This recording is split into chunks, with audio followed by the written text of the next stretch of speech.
The fall is an extremely important time in the Pacific Northwest, both to the people who have lived here for thousands of years and for the coastal ecosystems. Why? Because in the fall, the salmon return to spawn. This fall, the BMSC Live team had an opportunity to join the Huu-ay-aht First Nations Salmon Hatchery and Stream Survey team. On a brisk, sunny, late October day, we headed down Grappler Inlet to Sugsaw Hatchery to meet up with the team and learn about what they do to support the local salmon.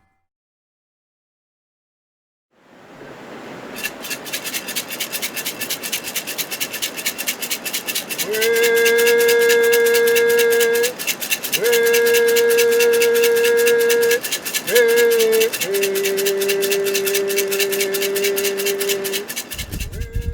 heard a story one time where people used to take the water where the fish come. We were pretty hungry and the fish wasn't here yet, but there was a salmon that jumped out there and one of our teats went out and took the water where the fish jumped, and everybody that was helping, like the people here were helping, we'd all have to drink of that water. And then they did a chant, they did a song, and then all the salmon started coming. And they brought to our people, it was good luck. So they did it all the time, drink, did the chant, and then they did their fishing.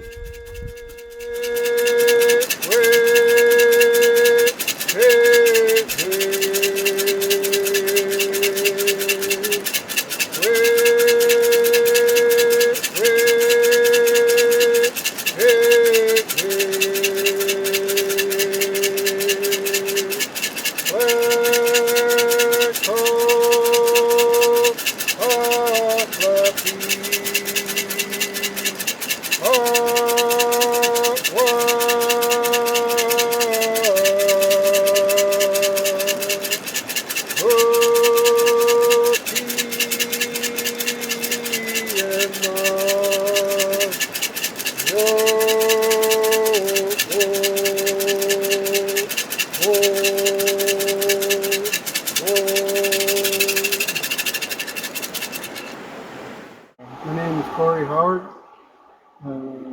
Huu-ay-aht Cultural Wellness. The chant I did is usually just to bless the fish and the eggs going up the stream. Hey, my name's Amelia Voss, and I've been living and working on Huu-ay-aht territory for the last 6 years, working as the Lands and Marine Coordinator for the Huu-ay-aht First Nation. I'm Tom Joe, Huu-ay-aht First Nations, LGL worker. We're here on traditional Huu-ay-aht territory in the Sugsaw Creek, and we're just slowly walking upstream and counting the returning chum run. This river has both a wild and an enhanced run. The enhanced run comes from the fish that we capture and the eggs that we release from the Sugsaw Hatchery. It was fascinating to see just how many salmon were already in the stream. During our stream walk, Amelia and her staff counted 168 adult chum salmon. To put what we were seeing into context, I asked if she would share with us a brief summary of the salmon life cycle. Salmon have been present on the BC coast since time immemorial, and the way their life cycle works is super interesting. Salmon will spawn in a river, they'll return to their natal stream, which is where they were born, and males and females will pair up. They will dig what's called a redge, which is sort of like a gravel nest. The female will lay singular eggs and the male will fertilize them as they're laying the eggs, and then together both fish will cover the nest back up. Some of the fish you're seeing here in the river have white spots on them, and that's an indication that they have spawned or they're ready to spawn. Spawned fish often look very similar to zombies. They're missing a tail, they've sometimes gone blind, and their flesh is starting to decay. Something I find really interesting about the salmon life cycle is that fish return to spawn and die. That's their whole purpose in life. Salmon will often spawn between September and December, depending on the species. The fish will be incubated, eggs will be incubated in the gravel until the spring. They'll then turn into alevin, which are little tiny fry fish that have what they call a lunch sac on their bellies. It's actually still the embryo of the egg attached to the fish. They will live off of this egg and that nutrients until it dissipates, which then they'll start foraging for food in the streams. Depending on weather and temperature, they will get this uncontrollable urge to run to sea. Those fish will then enter a brackish water or an estuary where they'll transform into what's called a smolt. Smolt, sort of like your adolescent or your teenage salmon.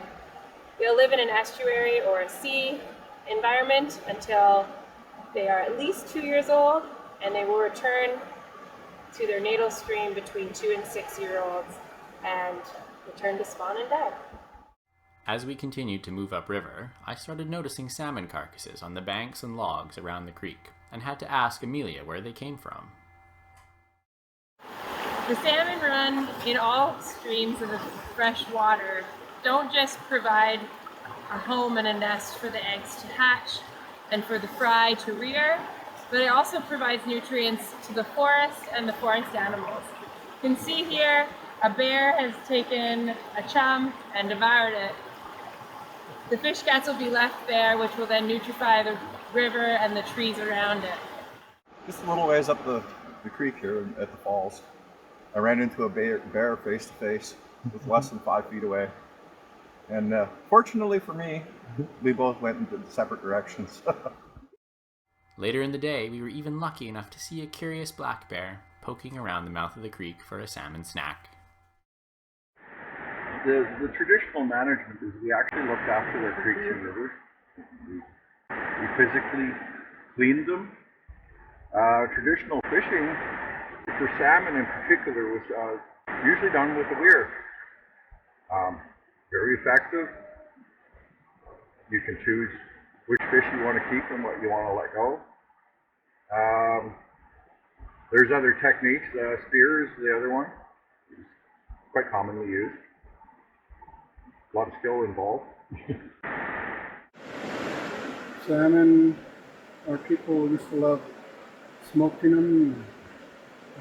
They got our people through the winter because you can dry them, especially the chum, because they have less fat on them, I guess, and they last longer through the winters. There was so much fish. It wasn't really a worry of what you cooked. It's just that when you did take, you used it. You did not take more than you needed. I mean, you could barter and trade with your neighbors, or like if you knew a piece of your extended family was doing without, well, just send them a box of fish. Back at the hatchery, a beach seine was being used to catch some of the wild chum salmon returning from the ocean to spawn in Sugsaw Creek. The fish collected by the team of technicians are referred to as broodstock, and supply the eggs and sperm used by the hatchery to rear the salmon that are eventually stocked back into the creek. It was time to see if any of these fish were ready to have their sperm and eggs collected. After identifying which fish were ready to spawn, these fish were euthanized using an effective and ethical technique, and the sperm and eggs were collected.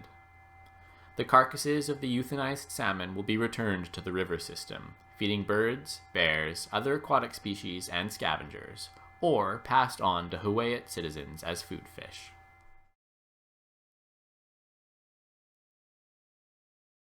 The eggs were immediately fertilized right in front of us, and then these fertilized eggs were moved to incubators, where they will stay for 1 month without any disturbance or light. After developing eyes and a body, the eggs are less sensitive, and hatchery technicians will give them a freshwater shock treatment, and then remove any eggs that didn't develop to reduce infection or fungus in the egg trays. Next, the eggs will hatch into the alevin or lunchbox stage, during which the egg yolk sac remains attached to their belly for nutrients. After another month, the lunchbox will have been absorbed, the alevin will begin to swim, and they will transition into the fry stage. Then they can be removed from the egg trays and put into ponds to grow and feed on their own before being released back into the stream. Any tips for anyone out there who's interested in working for a hatchery or in the aquaculture industry? My first suggestion would be to get involved through a volunteer program. It's important to find out if this work is for you. Sometimes you have to work in adverse conditions, in extreme weather. A lot of the time you have to work in river. And sometimes you have to do some pretty smelly and fishy work.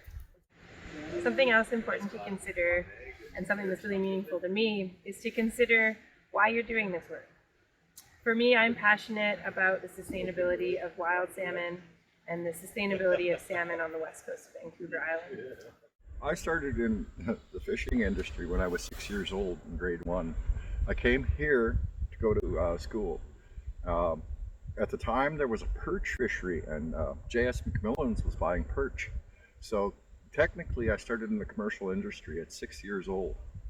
I've been in the research part of this since I was 10 years old. I started at Carnation Creek, just reading gauges. I have a grandson who's quite interested in this line of work. He thinks what I do is really cool, which I would like to encourage him, but we'll see what there's left in fisheries when he's of age to go to work.